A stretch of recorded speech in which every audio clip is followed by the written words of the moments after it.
இருக்காரு.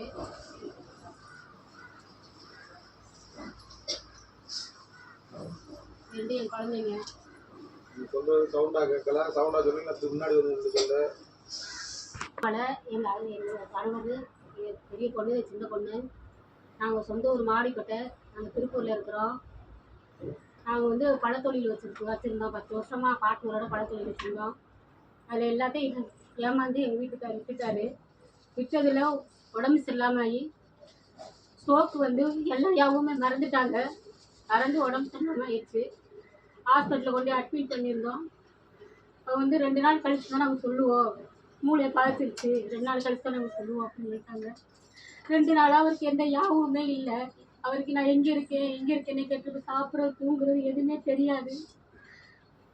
ஸ்கேன் பண்ணி தான் நாங்கள் என்னன்னு சொல்லுவோம். இல்லை 2 நாள் தான், அதுக்கு மேலே ஸ்கேனில் என்ன ரிப்போர்ட் வருதோ அதை வச்சு தான் நாங்கள் உறுதி சொல்லுவோம். அது வரைக்கும் எங்களுக்கு எந்த கேரையும் நாங்கள் சொல்ல முடியாதுன்னு சொல்லிட்டாங்க.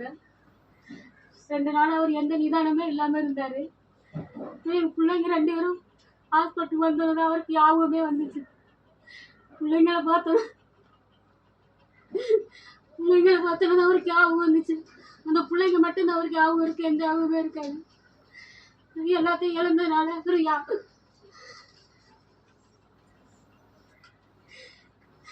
இந்த ஊர்ல இருந்து நாங்கள் பழைக்க ஊரை விட்டு வந்துடலான்னு பார்த்துட்டு எங்களால் வந்து இருக்க முடியாது. என்னன்னே தெரில. வந்தால் எங்களால் ஊரில் வந்து இருக்க முடியாது. 10 வருஷம் ஊரை விட்டு போய் எதுக்கு வந்தனாலும் உடம்பு சரியில்லாமல் ஆயிரும், இல்லை வர விடாமல் பண்ணிடும், எப்படி இந்த மாதிரி பண்ணிட்டு இருந்துச்சு. ஊர்லேருந்து நம்மளால இருக்க முடியாதுன்னு தனியாக நாங்கள் தொழில் பண்ணோம். தொழில் பண்ணி அதுலேயே நட்டமாயிடுச்சு. உடம்பு சரியில்லாமல் ஆயிடுச்சு. அதுக்கப்புறம் என்ன நடக்குன்னே தெரியாமல் நாங்கள் புரியாமல் இருந்தோம். என்ன பண்ணுறதுனே தெரியல. அங்கே உள்ள அந்தனியார் கோயிலுக்கு போயிட்டு வீட்டில் விளக்கு போடுவேன். கோயிலுக்கு கூப்பிட வரமாட்டார். அந்த நேரத்தில் முடியாமல் வந்துடும். அவங்களுக்கு போய் படுத்துடுவாங்க. போய் வீட்டிலே விளக்கு போட்டு, அப்பா நீங்கள் தான் எனக்கு துணை இருக்கணும், நான் எப்படி இந்த வலியை வேதனை தீர்க்கிறது எனக்கு தெரியலை, என் வீட்டுக்காரர் எனக்கு வந்து நல்லபடியாக திருப்பி விடுங்க அப்படின்னு சாமி கும்பிட்டுருப்பேன். ஒருத்தவங்க மூலியமாக இங்கே வந்தோம். இங்கே வந்ததுக்கப்புறம்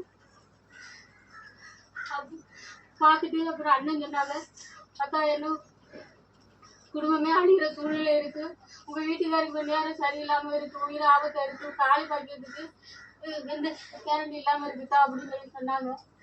அதோட நாங்கள் அந்தனியார் போட்ட மாதிரி ஜெபம் பண்ணிட்டு, நாங்கள் என்ன பண்ணுறேன்னு எனக்கே தெரியல, இவ்வளோ சோதனையாட்டி வந்து இங்கே சொல்கிறாங்களேன்னு சொல்லிட்டு அப்போ என்ன அப்படி இருக்குன்னு சொல்லி கேட்டாங்க.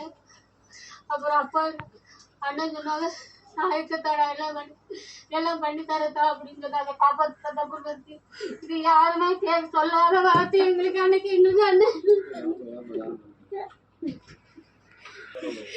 எங்களுக்கு அன்னைக்கு யாருமே இல்லை. எங்களுக்கு அந்த நேரம் அண்ணன் தான் எங்களுக்கு. நாங்கள் வந்து எல்லாத்தையும் கொஞ்சம் கொஞ்சமாக எல்லாத்தையும் சரி பண்ணி போன ஒரு பிரச்சனை போக ஒரு பிரச்சனை வந்துகிட்டே இருந்துச்சு. எல்லாத்தையும் சரி பண்ணிடுவாங்க. சரி பண்ணி அவர் கொஞ்சம் சரியானதுக்கப்புறம் பெரிய பொண்ணு உடம்பு சரியில்லாமல் வந்துருச்சு. அது நல்லா படிச்சுட்டு இருந்தோன்னா யாவும் மறதி ஆயிரும். அப்புறம் சொன்னேன் அண்ணன் இந்த மாதிரி அப்படின்னு கூட்டி வார்த்தைன்னு சொன்னாங்க.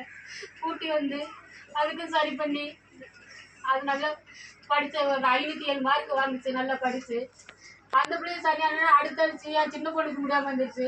முடியாமல் வந்தால் என்ன நேரத்தில் மயக்கப்பட்டு விழுவோம், என்ன ஆகுன்னே தெரியாது.